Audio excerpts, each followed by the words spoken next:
అందరికీ నమస్కారం. Welcome to it's UTV. ప్రస్తుతం మనతో పాటు ఉన్నారు ప్రముఖ ఆధ్యాత్మికవేత్త, జ్యోతిష్య పండితులు వీరాపురం సుబ్రహ్మణ్య స్వామి గారు.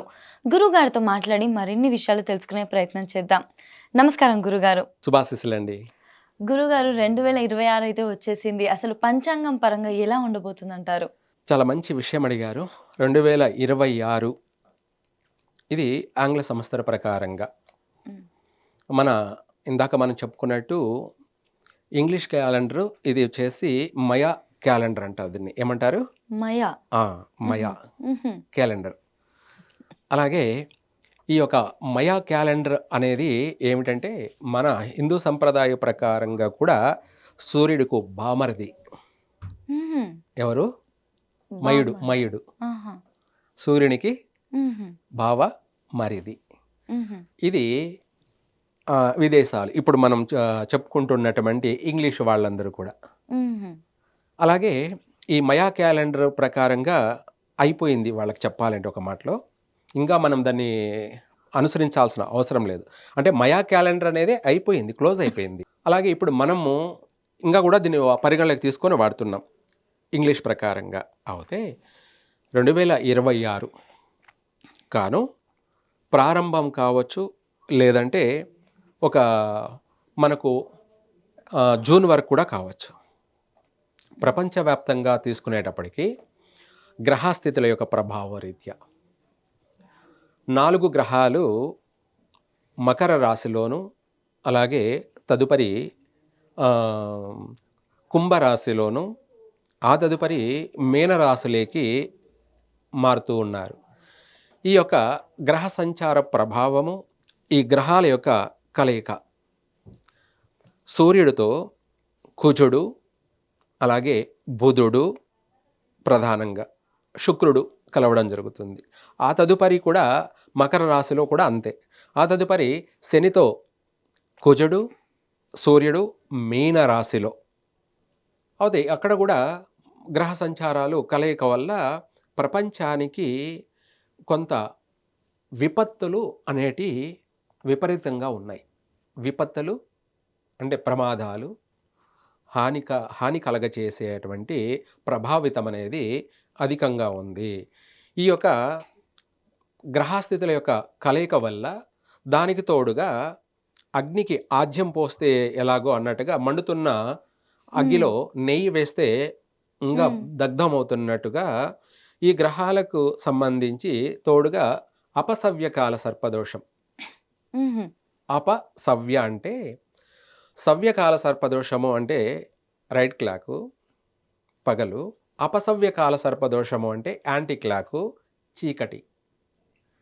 చీకటిని ఎవరైనా ఇష్టపడతారా? హ్మ్. చీకటంటే ఎవరికైనా భయమే. అవును. షాడో. హ్మ్. ఆ విధంగా ప్రపంచానికి ఇప్పుడు చీకటి సమయము అని కూడా చెప్పొచ్చు. హుహు. ప్రపంచానికే చీకటి సమయము అంటే అనేకమైనటువంటి ఉత్పాతాలు, విపత్తులు, పాలకుల మధ్య హ్మ్, విపరీతమైనటువంటి ఆహ్, ద్వేషాలు, రాజకీయాల్లో పెనుమార్పులు. ఇదే గాకుండా ప్రజల మధ్య కూడా ఎవరికి వాళ్ళే. ఏమిటి? ఎవరికి హ్మ్. వాళ్ళే. ఎవరికి వాళ్ళే యమునా తీరే అన్నట్టుగా కుటుంబంలోనే ఎవరికి వాళ్ళే, బయట ప్రపంచమంతా తీసుకునేటప్పటికి ఎవరిది వాళ్ళే. అంత విపరీత స్థాయికి వెళ్ళే అవకాశం కూడా ఆల్రెడీ జరుగుతున్నాయి. అది ఇంకా కూడా తారాస్థాయికి వెళ్ళే అవకాశం ఉంది. ఈ ప్రభావితం వల్ల జరగబోయేటువంటి ఏమిటి? హ్మ్. మంచి, చెడులు హ్మ్. ఏమిటి అంటే, ఇప్పుడు ప్రస్తుతానికైతే మాత్రం విపరీతమైనటువంటి అగ్ని ప్రమాదాలు. హ్మ్. అగ్ని ప్రమాదాలనేటివంటే అపార్ట్‌మెంట్‌లలోను, ఇళ్లల్లోనూ ఎలక్ట్రికల్ ఫైర్ వల్ల అధికంగా నష్టాలు జరిగే అవకాశం ఉంది. హ్మ్. ఎక్కువ శాతం నమోదయ్యే హ్మ్. అవకాశం ఉంది. ఇళ్లల్లోనే ఫైరింగ్ జరగడం. హుహు. అలాగే వ్యాపార సంస్థల్లోనూ ఫైరింగ్ కావడం. హ్మ్. ఎక్కువగా అగ్ని ప్రమాదాలు అధికంగా ఉన్నాయి. హ్మ్. అలాగే ఈ రెండిట్లోనే కాకుండా వ్యాపార సంస్థల్లోనే కాకుండా అలాగే అడవులు, అరణ్యాల్లో కూడా తగలబడే అవకాశం ఉంది. హుహు. అడవులు, అరణ్యాలు అంటే మన భారతదేశంలో, మన తెలుగు రాష్ట్రాల్లో కూడా. హుహు. దానివల్ల కూడా అధిక నష్టాలు జరిగే అవకాశం, ఆందోళనకరమైనటువంటివి, అలాగే ప్రకృతికి విపత్తుకరమైనటువంటిది, హాని కలగచేసేటువంటిది. ప్రజలు కూడా భయాందోళనలు. హ్మ్. మనం మాట్లాడుకుంటున్నాం కాబట్టి మనకది భయాందోళనలు. హ్మ్. మూగజీవాలకి ఇదొక భయంకరమైన సమస్య. అందుకే ప్రకృతి విపత్తు. హుహు. అలాగే ఇదే కాకుండా ఎక్కువగా రైలు ప్రమాదాలు, రైళ్లల్లో ఎలక్ట్రికల్ సర్క్యులేషన్ ఫైరింగ్ లాంటి అధిక సమస్యలు ఏర్పడే అవకాశం ఉంది. హుహు. ప్రపంచవ్యాప్తంగా. మన తెలుగు రాష్ట్రాల్లో కూడా, భారతదేశంలో అనేక ప్రాంతాల్లో కూడా రైళ్ళ యొక్క ఫైరింగ్ జరగడం, బస్సుల్లోనూ ఫైర్ జరగడం, లాస్ట్‌కి వాహనాలన్నిట్లోనూ అంటే బైకులు కావచ్చు, స్కూటీలు కావచ్చు, లేదంటే కార్లు కావచ్చు, అధిక శాతం ఫైరింగ్ నమోదులు కావడం. ఇవే గాకుండా నీళ్ళలో ప్రయాణం చేసేటువంటి స్టీమర్లు, ఓడలు కావచ్చు, అవి కూడా వాటిలో గూడా ఫైరింగ్ ప్రమాదాలు వల్ల అధిక నష్టం జరిగే అవకాశము ఉంది. ఈ మధ్యలోనే పెద్ద హ్మ్, స్టీమర్ ఓడకు సంబంధించి ఫైరింగ్ వల్ల పెద్ద భారీ నష్టం ఏర్పడే అవకాశము ఉంది. హుహు. నీళ్ళలో ప్రయాణం చేసేటువంటి స్ ఆహ్, స్టీమర్లు అంటాం కదా! పెద్ద పెద్ద హ్మ్. ఓడలంటాం కదా! హ్మ్. వాటిల్లోను. హుహు. ఇదే గాకుండా ఈ 3 మాసాలు లేదా ఈ 6 మాసాల లోపు కూడా అధికంగా ఫ్లైట్‌ల్లో ఫైరింగ్ జరుగుతూ అంతరిక్షంలోనే కాలిపోయి తగలబడే అవకాశం కూడా ఉంది అధికంగా. హుహు. అందువల్ల ప్రజలు చాలా జాగ్రత్తగాను, అప్రమత్తులై మెలగాలి. అలాగే వీటికన్నా ముందు దైవనామ స్మరణతో మాత్రమే ఈటన్నిటిని కూడా కంట్రోల్ చేయగలం. హ్మ్. హ్మ్. సైకాలజికల్‌గా మన యొక్క శబ్దధ్వని ఏమిటి? హ్మ్. శబ్దధ్వని. ఆ! మనం నోటి నుంచి వచ్చే ఉచ్చారణ అది స్పిరిచ్యువల్ అయి ఉండాలి. హ్మ్. దానివల్లనే ప్రపంచమంతా గూడా ఈ యొక్క శబ్దధ్వని అనేది మనకొక రక్షణా వలయం. హ్మ్. హ్మ్. ఇదొక ఓకే. రక్షణా వలయం. నేనిప్పుడు మాట్లాడుతూ ఉంటే అందరికి ఎలా ఇనపడుతుందో, అలాగే మనము దైవనామ స్మరణ వల్ల ప్రపంచమంతా కూడా ఒక హ్మ్. స్పిరిచ్యువల్ ఆధ్యాత్మిక శబ్దధ్వని పాజిటివ్‌ని హ్మ్. హ్మ్. హ్మ్. స్ప్రెడ్ అయిపోతుంది. ఆ! దాని ఎనర్జీ. ఆ! హ్మ్. అప్పుడు పాజిటివ్ ఎనర్జీ అనేది ప్రపంచవ్యాప్తంగా కలిగే అవకాశం ఉంది. దానివల్ల మనము ఈ విపత్తులు, ఉత్పాతాలు, ఈ ప్రళయాల నుంచి చాలా వరకు హ్మ్. సేవ్ అవుతాం. అంటే రక్షింపబడతాము. అదే గాకుండా ప్రస్తుతం భూకంపాలు గూడా అధికంగా ఉన్నాయి.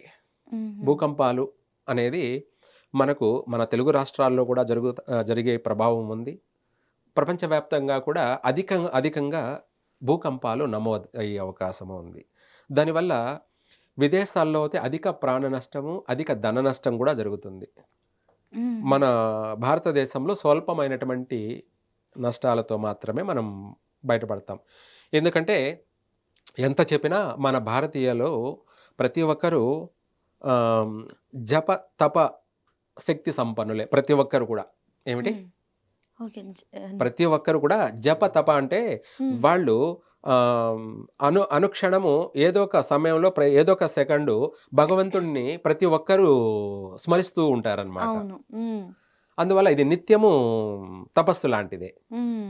అందువల్ల భారతదేశానికి తీవ్రమైనటువంటి నష్టం జరిగే అవకాశం లేదు. కొంతమేర మాత్రమే భయాందోళనలు. ఏమిటి? హ్మ్. భయాందోళన ఉంటది. కొంతవరకు మాత్రమే మనిషికి కాస్త భయము, ఆహ్, కొంత విపత్తులైతే జరిగే అవకాశం ఉంది. విదేశాల్లో అధికమైనటువంటి భారీ నష్టాలు. హుహు. ఇవి ఈ ఈ ఇప్పుడు ప్రస్తుతం వీటి ప్రభావం వల్ల అధికమైనటువంటి నష్టాలు, ధన నష్టము, ఆస్తి నష్టాలు, అలాగే ప్రాణ నష్టాలు అనేది అధికంగా జరిగే అవకాశం ఉంది. తర్వాత రేపు మనకు ఉగాది నుంచి నూతన సంవత్సరం కాబట్టి, గురువు రాజు కాబోతున్నాడు కాబట్టి, అయినా కొంతమేర కొన్ని విపత్తులైతే ఉన్నాయి. కానీ కొన్ని విషయాలలో భారతదేశం పుష్కలంగా పుంజుకుంటుంది. హుహు. పుష్కలంగా ఆర్థిక పరంగా నష్టపోయినప్పటికీ మళ్ళీ కోలుకునే అవకాశం ఉంది. మళ్ళీ హ్మ్. ఓకే. కోలుకునే కోలుకునే అవకాశం అవకాశం ఉంది. ఉంటది. అంటే ఏంటంటే, ఒక నది ఉంది. బాగా ఇసుక ఉంది. ఆ ఇసుకలో మనము గుంత చేసి మంచినీళ్ళు లోడుకుంటూ ఉంటే అక్కడ ఉప్పు నీళ్ళు ఉన్న ఏడేమో మంచి నీళ్ళు వస్తాయి అంటే తాగడానికి. హ్మ్. ఆ నీళ్ళని లోడుతూ ఉంటే మళ్ళీ నీళ్ళు వస్తూనే ఉంటాయి.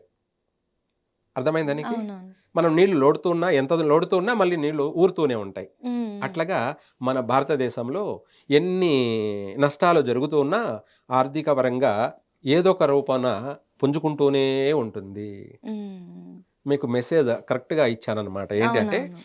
నీళ్లు తోడితే అయిపోతాయేమనుకుంటే అయి అలాగే ఉండిపోతాయి. అవును.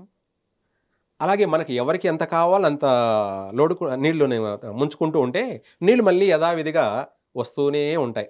అదే విధంగా మన భారతదేశానికి కూడా ఎన్ని విపత్తులొచ్చినా, ఎంత ఆర్థికపర నష్టాలొచ్చినా, ఎటువంటి ఉత్పాతాలొచ్చినా మళ్ళీ ఇది కోలుకుంటూనే ఉంటుంది. ఇది భారతదేశం యొక్క పరిస్థితి ఇప్పుడు ప్రెజెంట్ మన ఆ! సిట్యుయేషన్. గురువు రాజు కాబోతున్నాడు కాబట్టి మళ్ళీ భోగభాగ్యాలు, హ్మ్.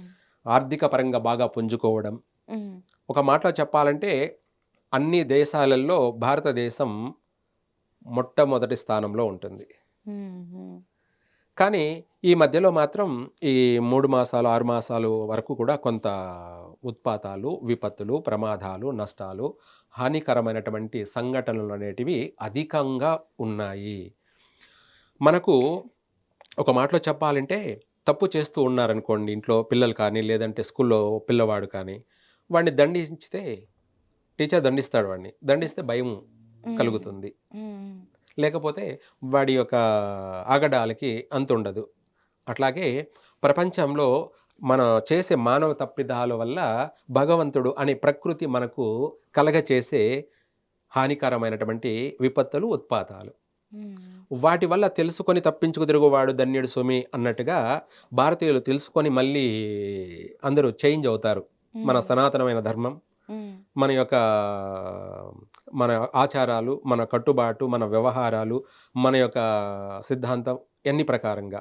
దానివల్ల ప్రపంచానికే మన వల్ల ప్రపంచానికి కాస్త హ్మ్.